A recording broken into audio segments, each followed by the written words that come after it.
Intelligence is the ability to adapt to change. Life would be tragic if it weren't funny. Quiet people have the loudest minds.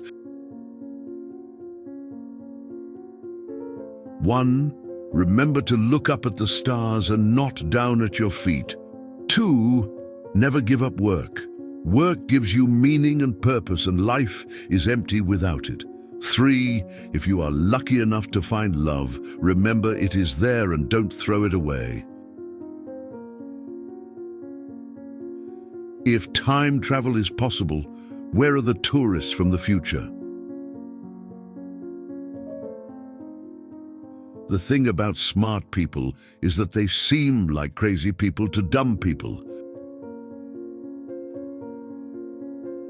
It matters if you don't just give up. We are in danger of destroying ourselves by our greed and stupidity.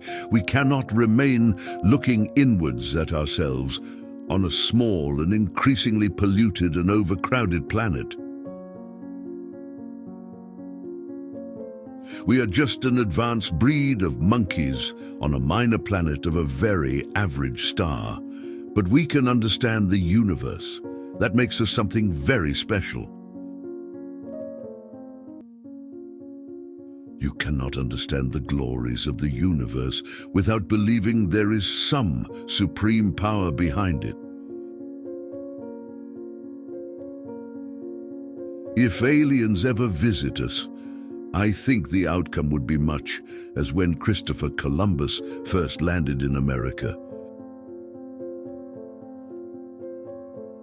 which didn't turn out very well for the Native Americans. Nothing is better than reading and gaining more and more knowledge. Simplicity is a matter of taste. If the government is covering up knowledge of aliens, they are doing a better job of it than they do at anything else. There could be whole anti-worlds and anti-people made out of anti-particles.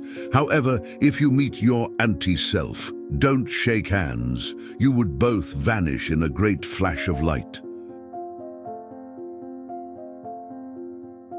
We are all different, but we share the same human spirit. Perhaps it's human nature that we adapt and survive.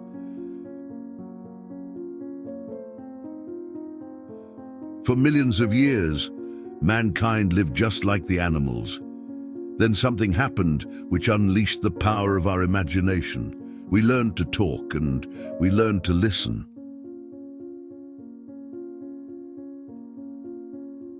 It surprises me how disinterested we are today about things like physics, space, the universe, and philosophy of our existence, our purpose, our final destination. It's a crazy world out there. Be curious. The victim should have the right to end his life if he wants, but I think it would be a great mistake. However bad life may seem, there is always something you can do and succeed at.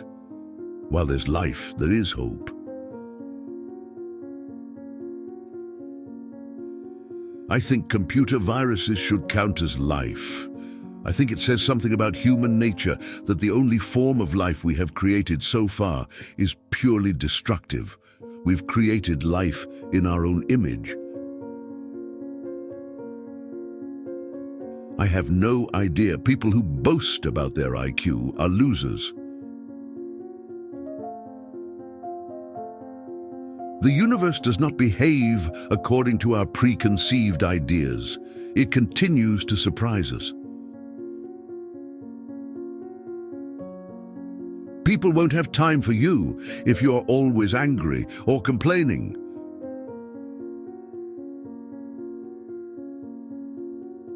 What is it that breathes fire into the equations and makes a universe for them to describe? The usual approach of science of constructing a mathematical model cannot answer the questions of why there should be a universe for the model to describe.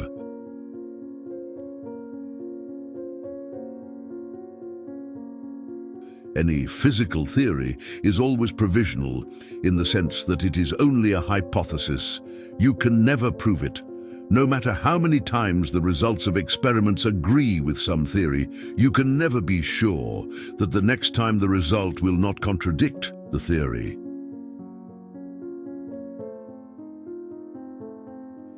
Mankind's greatest achievements have come about by talking, and its greatest failures by not talking. So, what is real and what is imaginary? Is the distinction just in our minds? In the universe, it may be that primitive life is very common and intelligent life is fairly rare. Some would say it has yet to occur on Earth. I have noticed that even people who claim everything is predetermined and that we can do nothing to change it, look before they cross the road. My goal is simple. It is a complete understanding of the universe, why it is as it is, and why it exists at all.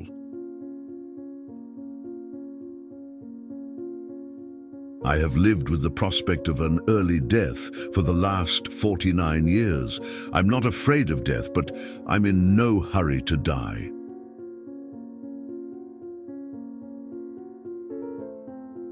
I don't think the human race will survive the next 1,000 years unless we spread into space.